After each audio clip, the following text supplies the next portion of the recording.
बच्चों हमारा next topic है, अभी हमने लास्ट टॉपिक में खत्म किया था इक्विवेलेंट रेशियोज। हम अगला टॉपिक जो हमारा है वो है comparison of ratios. This is our next topic. तो इसमें समझते हैं क्या है इसका मतलब। तो देखिए कंपैरिजन मतलब क्या होता है। आप कंपैरिजन में दो क्वांटिटीज को कंपेयर कर रहे होते हो, तुलना कर रहे होते हो।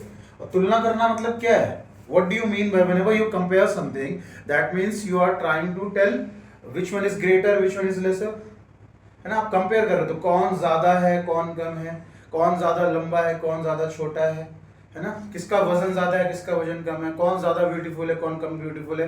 तो कंपैरिजन में बेसिकली आप दो चीजों को कंपेयर कर रहे होते हो।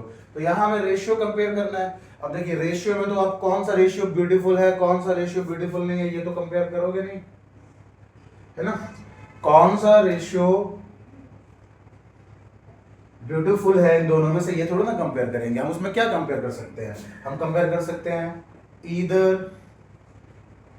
ग्रेटर और लेसर, स्मॉलर एंड बिगर। आप कौन सा बड़ा है कौन सा छोटा है ये आप कंपेयर कर सकते हो। तो आपके इसमें सारे क्वेश्चंस भी ये आते हैं। इसमें पूछता है कि बताइए इन दोनों रेशियो में से कौन सा बड़ा है। जो बड़ा है उसके आप ये सब सिंबल यूज करोगे, स्मॉलर देन का, ग्रेटर देन का और इक्वल टू का। ठीक है, आप ये सब सिंबल यूज करोगे। ठीक है, आगे आप पढ़ोगे एक सिंबल ये भी होता है, इसको कहते हैं ग्रेटर देन और इक्वल टू। इसको कहते हैं इसको कहते हैं स्मॉलर देन और इक्वल टू। इसको कहते हैं ग्रेटर देन और इक्वल टू। ठीक है, बट ये अभी आपके काम का नहीं है तो इसको हटा देते हैं। तो हमको समझना है कि इन दोनों में से बड़ा कौन सा है। ठीक है, तो उसके देखो बेटा दो मेथड्स हैं कंपैरिजन अगर आपको करना है तो इसके दो मेथड्स हैं।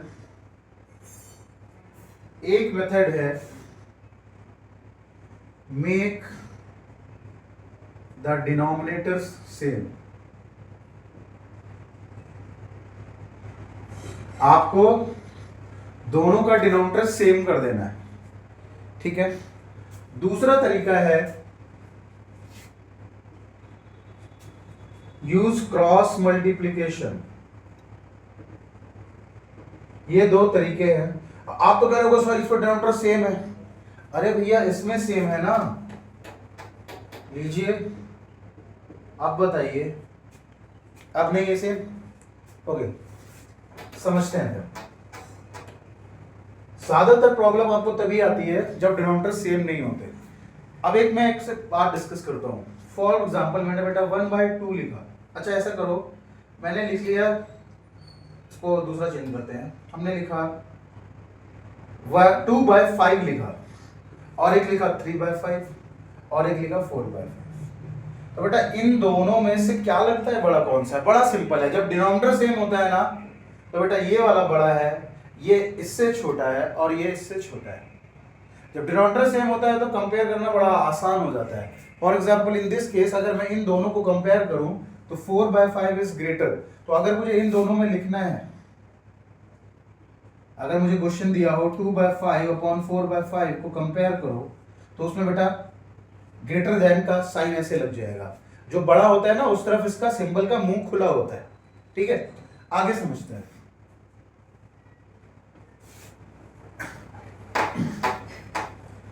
तो लेट्स अज्यूम, हमने यहाँ पे क्या मेथड की बात करी? हमने बेटा दो मेथड्स की बात करी। हमने बात करी कि दो मेथड है जिससे हम रेशियो को कंपेयर कर सकते हैं। इसका मतलब कि हम पता कर सकते हैं कौन सा बड़ा है कौन सा छोटा है। ठीक है, अब एग्जांपल लेते हैं, एक क्वेश्चन लेते हैं। एक क्वेश्चन है बेटा आपका कह रहा है 1/5 एंड 1/3 को कंपेयर करने के लिए बोल रहा है। कह रहा है कि कौन सा बड़ा है कौन सा छोटा है। देखो डिनोमिनेटर अलग है, बड़ा समस्या हो गया। तो पहले फर्स्ट मेथड से करते हैं कि डिनोमिनेटर को हमको सेम करना है।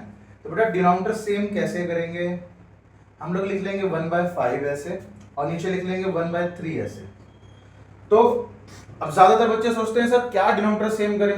अच्छा कुछ बच्चे इसको डायरेक्ट भी कर लेंगे, लेकिन द बेस्ट मेथड इज आप 5 और 3 का एलसीएम निकाल लीजिए। जब 5 और 3 का एलसीएम निकालेंगे तो 15 आएगा। आई होप एलसीएम निकालने आपको आता होगा।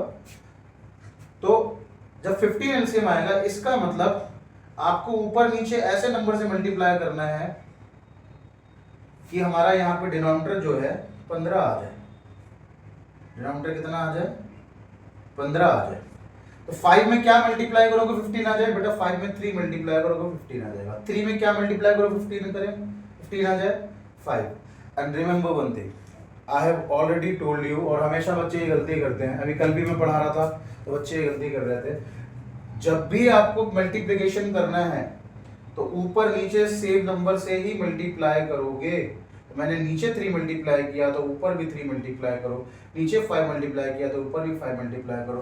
तो ऊपर वाला नंबर बेटा कन्वर्ट होके बन गया 3/15 और नीचे वाला बन गया 5/15। आई होप आपको समझ में आ रहा होगा। तो देखो मैंने 1/5 को किस में बदल लिया बेटा? 3/15 में बदल लिया। 1/5 को किस में बदल लिया? 3/15 में। 1/3 को किस में बदल लिया? मैंने 5/15 में बदल लिया। अब देखो डिनोमिनेटर सेम हो गया, अब आराम से बता सकते हो कौन सा बड़ा है। 5/15 बड़ा है तो उसकी तरफ मुंह खोल दीजिए। तो ये था मेथड आपका फर्स्ट वाला, ये मैंने अभी फर्स्ट मेथड से बताया। अब इसी क्वेश्चन को हम लोग क्रॉस मल्टीप्लिकेशन मेथड से कर लेते हैं। तो क्रॉस मल्टीप्लिकेशन मेथड से देखिए, हमने सेम क्वेश्चन लिखा 1/5 और 1/3। तो आपको क्या करना है, आप लिखेंगे 1/5 और 1/3 लिखेंगे। और ध्यान से देखिएगा यहाँ पे जो मैं बता रहा हूँ ये बहुत इंपॉर्टेंट है। आप ऐसे क्रॉस मल्टीप्लिकेशन का एरो लगा लीजिए और ऐसे क्रॉस मल्टीप्लिकेशन एरो बना लीजिए। तो ये 3 इससे मल्टीप्लाई होगा तो लेफ्ट साइड आप 3 लिखेंगे। 3 देखिए इससे मल्टीप्लाई हो रहा है तो लेफ्ट साइड 3 लिखेंगे। 5 इससे मल्टीप्लाई हो रहा है तो राइट साइड 5 लिखेंगे। और बीच में वो डब्बा बना लीजिए जो ऊपर बना हुआ है। अब बताइए कौन सा बड़ा आ रहा है? उधर वाला बड़ा आ रहा है ना, ये लग गया आपका सिंबल। और जब उधर वाला बड़ा आ रहा है तो इसका मतलब ग्रेटर देन का साइन कहाँ लगेगा? ये लगेगा। इसमें कहाँ लगेगा? ये लगेगा। देखिए सेम आंसर आ रहा है। आई होप आपको ये समझ में आया होगा। कुछ भी डाउट है तो आप प्लीज कमेंट करिए। बाकी हम लोग अब नेक्स्ट क्लास में मिलेंगे। Thank you so much.